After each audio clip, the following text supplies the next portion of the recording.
Hello, this is Burhain Selassie, the Orthodox Catholic One, here on YouTube, and today's video will be about Moses striking the rock at Meribah.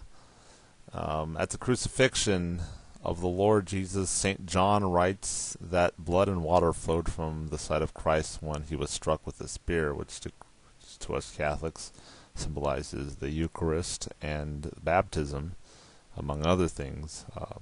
Because Christ also, there's three witnesses, the water, blood, and spirit, mentioned in 1 John 5. But anyway, back to our topic. John 19:32-34 says, "The soldier therefore came and broke the legs of the first man who had been crucified with Jesus, and then those of the other. But when he came to Jesus and found that he was already dead, they did not break his legs. Instead, one of the soldiers pierced Jesus' side with a spear, bringing a sudden flow of blood and water." Now, Numbers 20 verses 8-13 refer to the rock in the wilderness that Moses was ordered by God to take the staff and speak to in order to produce water. And Numbers 20:11 says, "And Moses lifted up his hands and smote the rock with his rod twice, and water came forth abundantly, and the congregation drank and their cattle." Now St. Paul in 1 Corinthians 10 verse 3 refers to Christ as the great rock which followed the Israelites in the wilderness, saying, "All drank from the same spiritual drink, for they were drinking from the spiritual rock which followed them, and the rock was Christ." So the rock in the wilderness was Christ that they drank from. Now what does that have to do with being Christ being crucified?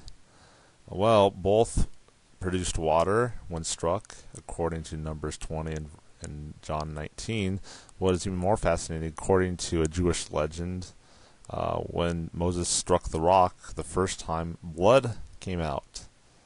And this can be found in Jewish tradition, as found in Louis Ginzberg's Legend of the Jews concerning the rock in the wilderness that accompanied the Israelites and provided the water, it states.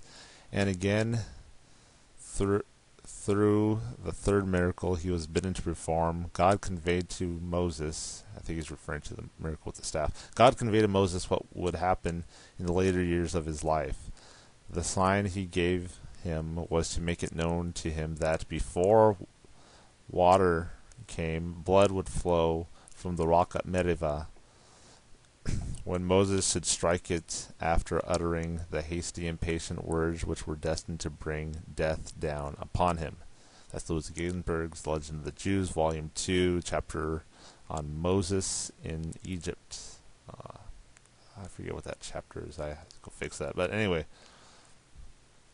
this seems to be based on the older text, which is called the Targum Jonathan, or Pseudo-Targum Jonathan ben Uziel, or also called the Palestinian Targum, also called the Jerusalem Targum, also called the Yerushalmi Targum, of this verse in Numbers, which reads, and by the way, this text is older than Ginzberg.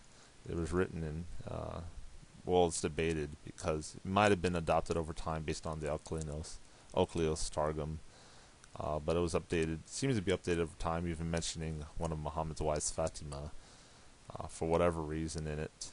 But anyway, it's still found within Jewish circles. It was still a Targum that Jews have to this day. But anyway, the Targum says, and this is found in section 39, which is Numbers 20, that part of it. Anyway, it says, "And Moshe took the rod of the miracles from before the Lord, as he commanded him. And Moshe and Aaron gathered the congregation together before the rock. And Moshe said to them, 'Hear now, rebels, is it possible for us to bring forth water for you from this rock?'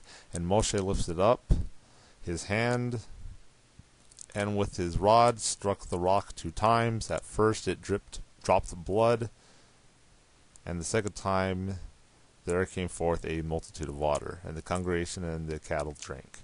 So it says the first time blood came out, and the second time water. And for those like in doubt, I provided the text. You can go to the link right there to check it out for yourself. But this is in Aramaic, by the way. You could tell because it uses yat instead of et. But anyway, this is the word for blood. You can go to the link, check out the lexicon, and yeah, it does mention blood. Probably Adama or something like that. But anyway, it shows that even Jews seem to have some type of relationship recognized, that they recognize, or at least certain circles, and particularly this Targum, that recognizes is that the rock had blood and water, which to us Christians sounds a lot like Jesus being crucified when blood and water gushed forth after he was struck. Anyway, this is Berhain Selassie, the Orthodox Catholic one.